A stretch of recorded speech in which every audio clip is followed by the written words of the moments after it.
Bonjour à tous, dans cette vidéo on va corriger ensemble un exercice de filtrage qui s'appelle filtre passe-bas, qui lui aussi est tiré d'un oral de centrale. Donc dans un premier temps on nous demande de proposer un montage permettant de réaliser un filtre passe-bas d'ordre 2 et de donner ses caractéristiques oméga 0 et Q en fonction des composantes.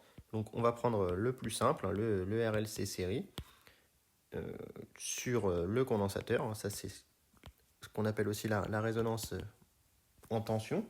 Donc c'est bien le RLC, c'est bien un filtre passe-bas.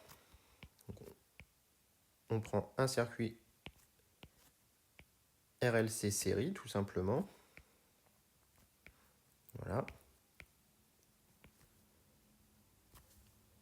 On prend l'entrée, évidemment, qui provient de quelque part, hein, sur un générateur, par exemple. Et la sortie aux bornes du condensateur, c'est bien un passe-bas. Pourquoi? Parce qu'en basse fréquence, le condensateur se comporte comme un coupe-circuit et la bobine comme un fil. Ce qui fait que comme I égale 0, on n'a pas de tension dans la résistance et on n'a pas de tension aux bornes de la bobine puisque c'est un fil, donc US égale UE. Et en haute fréquence, par contre, le condensateur se comporte comme un fil, donc on a directement US égale 0. Donc c'est bien le comportement d'un passe-bas. Il est d'ordre 2, puisque l'équation différentielle, comme vous le savez, pour le RLC série, est d'ordre 2. Les paramètres oméga 0 et Q, bon, je ne vais pas refaire toute la démonstration du RLC série. On a oméga 0 qui vaut 1 sur racine de LC, et Q qui vaut 1 sur R, racine de L sur C. Je vous invite évidemment à essayer de retrouver ces paramètres, soit en faisant l'équation différentielle, soit à partir de la forme canonique du filtre considéré. Voilà, donc là on a tout ce qu'il nous faut là-dessus. Tracer l'allure du diagramme de Bode.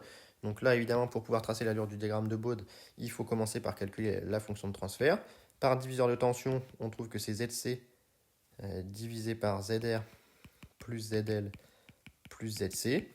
Et donc ça fait 1 sur J oméga C divisé par R plus J oméga L plus 1 sur J oméga C. On va multiplier en haut et en bas par J oméga C. Et on va se retrouver avec une fonction de transfert qui va s'écrire sous la forme 1 sur 1 moins LC oméga carré plus J oméga RC. Et ça, on peut la remettre sous la forme, vous l'avez dans la petite fiche bilan des filtres, sous la forme 1 moins, je vais l'écrire en dessous, H égale 1 divisé par 1 moins oméga sur oméga 0 au carré plus J oméga sur Q oméga 0. Donc voilà notre fonction de transfert. Et donc pour obtenir le diagramme de Bode, il faut prendre le module de ça et prendre 20 log. Donc GDB c'est 20 log du module de H. Et on peut obtenir que ça fait tout simplement moins 20 log de le module de H, ce qui fait la racine carrée de 1 moins oméga sur oméga 0 au carré, le tout au carré, plus oméga carré sur Q carré oméga 0 carré. Voilà. Et donc, décaler un petit peu à gauche pour fermer ma parenthèse. Voilà. Et donc, on peut regarder l'influence de Q. Donc, moi, j'ai tracé le diagramme de Bode sur Python directement, un petit peu plus rapide, pour uniquement deux valeurs de facteur de qualité, 4 et 0,5. Et donc, on peut simplement rappeler, pour ceux qui l'auraient oublié, que pour Q supérieur à 1 sur racine de 2, eh bien, on a résonance en tension en Fp égale F0 racine de 1 moins 1 sur 2Q2.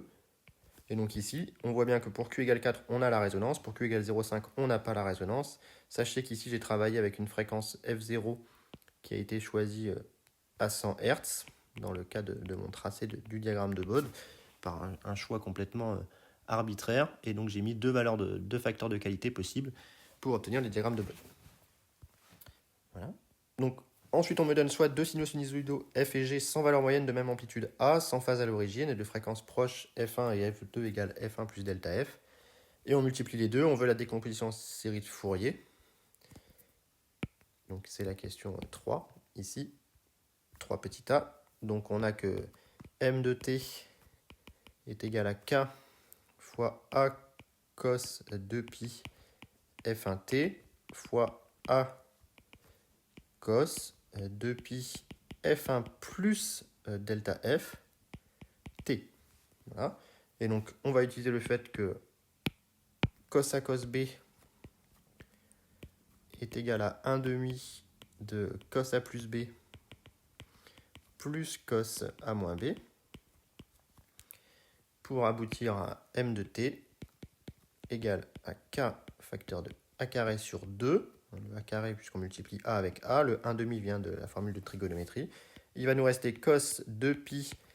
La somme des deux, ça va faire f1 plus f1, donc 2f1 plus delta f t, plus cos 2pi, la différence des fréquences va me faire delta f t. Donc je me retrouve avec un spectre en amplitude qui est le suivant.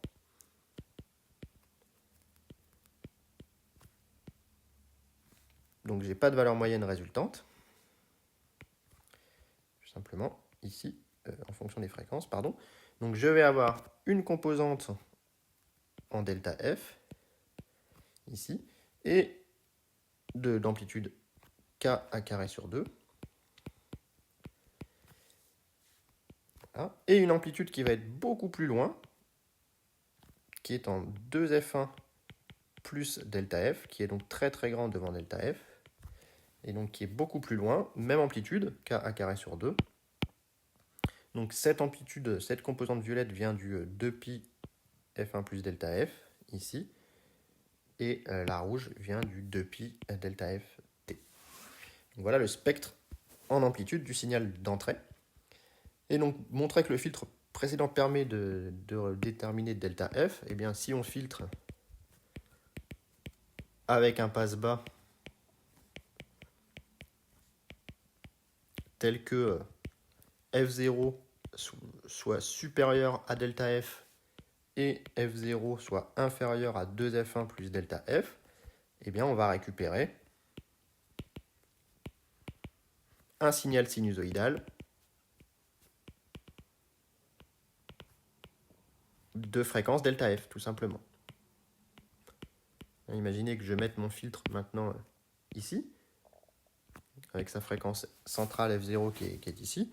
Eh bien, cette composante va être dans la bande rejetée, alors que cette composante va être dans la bande passante et va être conservée. Ce qui me permet de garder uniquement le delta f et donc de déterminer ce delta f ici, cette différence de fréquence entre les deux.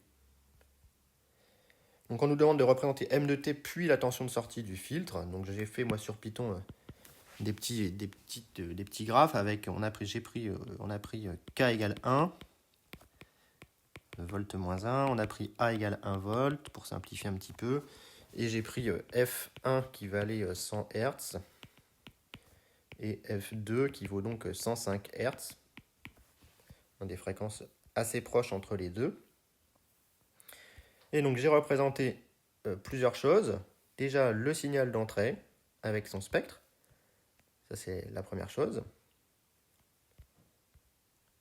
Voilà. Donc on a bien un signal d'entrée qui n'est pas du tout sinusoïdal et son spectre qui fait bien apparaître les deux composantes à 5 Hz. Alors j'avais mis du rouge et du violet. Ici, ça c'est delta f égale 5 Hz. Et 2f1 plus delta f égale 205 Hz. Voilà. Et ensuite, on a pris un filtre avec un facteur de qualité, j'ai pris 1, puisqu'il n'y a pas besoin que ce soit trop sélectif. Et f0, j'ai pris 20 Hz. Pourquoi 20 Hz? Parce que la fréquence que je cherche à récupérer est à 5 Hz. Donc j'ai mis ma bande passante à 20 Hz. Et je récupère en sortie. Donc j'ai superposé le signal d'entrée et le signal de sortie. Et le spectre, même chose. Voilà. Donc on observe bien qu'on récupère la composante en sortie. Donc en sortie, on est bien sinusoïdal. On peut vérifier la période. La période, on peut la lire ici. On voit que c'est 0,20 secondes, ce qui nous donne bien une fréquence f égale 1 sur 0,20 qui est égal à 5 Hz.